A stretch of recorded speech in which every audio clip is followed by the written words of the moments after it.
Hello everyone. Today we discuss the application of ultraviolet visible spectroscopy.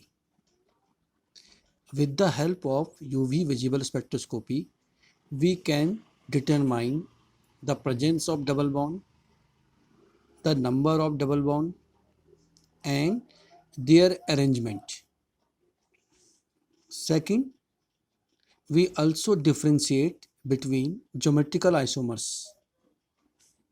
Trans isomer absorb at longer wavelength than cis isomer. तो geometrical isomerism में हम जानते हैं कि दो form exist करती है, एक सिस फॉर्म एग्जिस्ट करती है और एक ट्रांसफॉर्म। तो जो ट्रांसफॉर्म है वो यूवी विजिबल स्पेक्ट्रोस्कोपी में एब्जॉर्ब होती है लॉन्गर वेवलेंथ में in comparison to cis isomer. तो यहाँ पे आपके पास जो एग्जांपल है वो ये एग्जांपल हमने शो किया है, इसका मैं शायद नाम लिखना भूल गया हूँ। ये स्टील बिन है, इसका फॉर्मूला होता है C6H5CH double bond CH C6H5। और हम जानते ही हैं कि जब दो सेम एटम अपोजिट पोजीशंस में हो तो वो ट्रांस फॉर्म होती है, और जब दो सेम एटम्स और ग्रुप्स सेम डबल बॉन्ड की सेम साइड में हो तो वो सिस फॉर्म होती है। तो इसमें हम देख रहे हैं जो ट्रांसफॉर्म है वो एब्जॉर्ब हुई है 295 नैनोमीटर में, और जो सिस फॉर्म है वो एब्जॉर्ब हुई है 280 नैनोमीटर में। यानी जो ट्रांसफॉर्म है वो एब्जॉर्ब होगी लॉन्गर वेव लेंथ में। अब ये ऐसा क्यों है, इसका जो रीजन्स है वो ये रीजन्स है कि जो सिस फॉर्म होगी उसमें जो दो C6H5 हैं, जो दो फिनाइल ग्रुप हैं, वो डबल बॉन्ड वाले कार्बन की सेम साइड है। इसलिए यहाँ क्या होगा, स्टेरिक रिपल्सन होगा इन ग्रुप्स के कारण। उस स्टेरिक रिपल्सन के कारण जो ज्योमेट्री है वो प्लेनर नहीं रह पाएगी, वो नॉन प्लेनर हो जाएगी। क्यों ही non planar? Because of distortion. और नॉन प्लेनर होने के कारण जो कॉन्जुगेशन है, क्योंकि ये फेनिल रिंग है, फेनिल रिंग में 3 डबल बॉन्ड होंगे, तो ये जो डबल बॉन्ड का कॉन्जुगेशन है फेनिल रिंग के साथ, उसमें प्रॉब्लम आएगी, क्योंकि फेनिल रिंग और कार्बन कार्बन डबल बॉन्ड का प्लेन सेम नहीं होगा।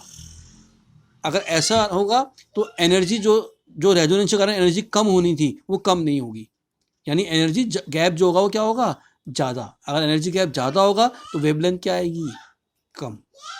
इसके विपरीत जो ट्रांसफॉर्म है उसमें जो दो लार्ज साइज ग्रुप हैं फेनिल रिंग, वो दोनों अपोजिट साइड हैं। इस कारण क्या है कि इसमें जो रेजोनेंस है वो इजीली पॉसिबल है, उसमें कोई दिक्कत नहीं आएगी। या क्यों? क्योंकि वो कोप्लेनर है। कोप्लेनर मतलब इसमें phenyl ring, carbon carbon double bond और ये फेनिल रिंग एक ही प्लेन में है, इसलिए रेजोनेंस इंटरेक्शन इजीली पॉसिबल है। इस कारण एनर्जी कम होगी। एनर्जी कम होगी तो आप जानते हैं इक्वल टू Hc/λ की मदद से, या जहाँ एनर्जी कम होगी वहाँ वेवलेंथ क्या होगी, ज़्यादा होगी। तो इसका ये एग्जांपल हम देख सकते हैं, बता सकते हैं कि कौन सा ट्रांस आइसोमर है और कौन सा सिस आइसोमर है। और यही हमने यहाँ पर भी शो किया है। सिनेमिक एसिड के केस में भी हम देख सकते हैं कि ट्रांस जो है वो एब्जॉर्ब हुआ 273 नैनोमीटर में सिनेमिक एसिड, और जो सिस सिनेमिक एसिड है वो एब्जॉर्ब हुआ 264 नैनोमीटर में। सेम एग्जांपल के थ्रू हम इसको समझ सकते हैं। यहाँ पे तीसरा जो चीज़ है वो है स्टेरिक इफेक्ट्स। तो अगर आपको इससे लास्ट पॉइंट समझ में आएगा तो इसमें भी आपको ज़्यादा दिक्कत नहीं होगी। जैसे ये बाईफेनिल कंपाउंड है, 2 बेंजीन रिंग आपस में कार्बन सिंगल बॉन्ड से जुड़ी हुई है, और इसमें जो 2 फेनिल रिंग है उसमें जो 2 पोजीशन है, ऑर्थो पोजीशन है, वहाँ इधर मिथाइल है, इसमें भी मिथाइल है।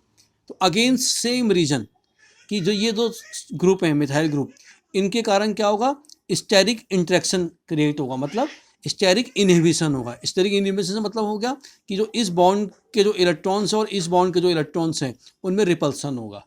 रिपल्सन के कारण क्या होगा कि जो दो बाईफेनिल रिंग है ये प्लेनर नहीं रहेगी, ये क्या हो जाएंगी, नॉन प्लेनर। अगर नॉन प्लेनर होगी तो जो कॉन्जुगेशन यहाँ से यहाँ होना था वो नहीं हो पाएगा। अगर नहीं हो पाएगा तो एनर्जी ज़्यादा होगी, एनर्जी ज़्यादा होगी तो वेवलेंथ कम आएगी। जैसे आप देखते हैं ये 220 नैनोमीटर है। इसके विपरीत जो बाईफेनिल है वो प्लेनर है, कोप्लेनर, तो दोनों रिंग सेम प्लेन में है, इसलिए कॉन्जुगेशन यहाँ से यहाँ और यहाँ से यहाँ इजीली होगा। कॉन्जुगेशन होगा यानी रेजोनेंस होगी, एनर्जी घटेगी, एनर्जी घटेगी, वेवलेंथ बढ़ेगी। 252, 220। अगेन कीटो इनॉल टॉटोमरिज्म हम पता लगा सकते हैं यूवी विजिबल स्पेक्ट्रोस्कोपी की हेल्प से कि कौन सा कीटो फॉर्म है और कौन सी इनॉल फॉर्म है। तो जैसा हम जानते हैं ये इथाइल एसीटोएसीटेट है, इसकी दो फॉर्म एग्जिस्ट करती हैं, कीटो, और अगर ये एच रेजोनेंस जैसे हम शो करते हैं टॉटोमर्स को, H single double, H O के साथ चले गया, डबल सिंगल हो गया और सिंगल डबल हो गया, तो ये इसकी इनॉल फॉर्म बन गई। जैसे मैंने आपको पहले बता चुका हूँ, double bond for ene, O H for ol, ene plus ol, enol, तो ये इनॉल फॉर्म है, ये कीटो फॉर्म है। तो इथाइल एसीटोएसीटेट जो है वो कीटो फॉर्म में भी एग्जिस्ट करता है और इनॉल फॉर्म में भी एग्जिस्ट करता है, इसलिए ये कीटो इनॉल टॉटोमरिज्म में शो करते हैं। अब यूवी विजिबल स्पेक्ट्रोस्कोपी से कैसे पता लगाएंगे कौन कीटो फॉर्म है और कौन इनॉल है, तो आप जैसे देख सकते हैं कि जो कीटो फॉर्म है तो इसका मतलब उसमें कौन सी किसकी एग्जिस्टेंस है, कीटोनिक ग्रुप की, यानी किसकी एग्जिस्टेंस है, CO ग्रुप की। अगर CO ग्रुप की एग्जिस्टेंस है तो उसमें जो ट्रांजिशन होगा वो N2 पाई स्टार ट्रांजिशन होगा, और यदि इसके विपरीत अगर इनॉल फॉर्म एग्जिस्ट करेगी तो यहाँ carbon carbon double bond generate हो गया, तो यहाँ पे कौन सा ट्रांजिशन होगा, π2 पाई स्टार ट्रांजिशन होगा। और हम जानते हैं कि जो एनर्जी है वो सबसे कम चाहिए होती है N2 पाई स्टार ट्रांजिशन के लिए, उससे ज़्यादा चाहिए होती है π2 पाई स्टार ट्रांजिशन के लिए। तो अगर इसके लिए एनर्जी कम चाहिए तो इसकी वेवलेंथ क्या होगी, ज़्यादा, इसके लिए एनर्जी ज़्यादा चाहिए तो इसकी वेवलेंथ क्या होगी, कम।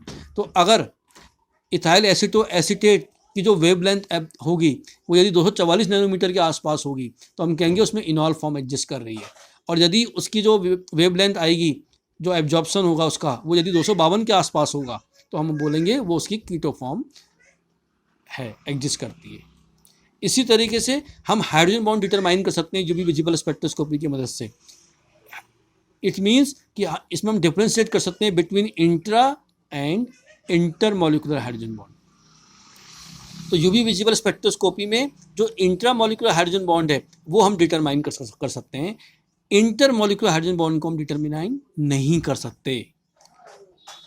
तो यदि किसी कंपाउंड में इंट्रामॉलिक्यूलर हाइड्रोजन बॉन्डिंग होगी, इंटरमॉलिक्यूलर हाइड्रोजन बॉन्डिंग मैंने आपको पहले भी बताया है कि जिसमें क्या होता है कि जो हाइड्रोजन बॉन्ड होता है वो सेम मॉलिक्यूल में एग्जिस्ट करता है, इंटर में वो अलग अलग मॉलिक्यूल के बीच में एग्जिस्ट करता है, दो या दो से ज़्यादा सेम या अलग अलग मॉलिक्यूल के बीच में इंटर मॉलिक्यूलर होती है, और किसी एक कंपाउंड के अंदर अगर हाइड्रोजन बॉन्ड एग्जिस्ट कर दिए तो वो इंट्रा होती है।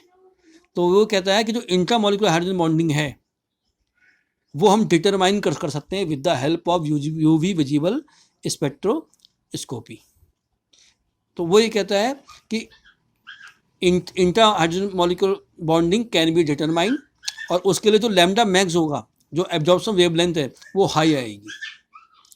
जो इंटरमॉलिक्यूलर है उसको हम डिटरमाइन नहीं कर सकते क्योंकि उसके कारण जो वेवलेंथ में चेंज होता है वो बहुत ही कम चेंज होता है और उसको हम कंसिडर नहीं कर सकते। तो यदि किसी कंपाउंड का सॉल्यूशन कि जो लैम्डा मैक्स, जो उसकी एब्जॉर्प्शन वेवलेंथ है, यदि वो बढ़ रही है, इट मीन्स उसमें इंट्रामॉलिक्यूलर हाइड्रोजन बॉन्डिंग एग्जिस्ट कर रही है। लेकिन अगर उसमें कोई चेंज नहीं आ रहा है तो इट मीन्स उसमें इंटरमॉलिक्यूलर हाइड्रोजन बॉन्डिंग एग्जिस्ट कर रही है।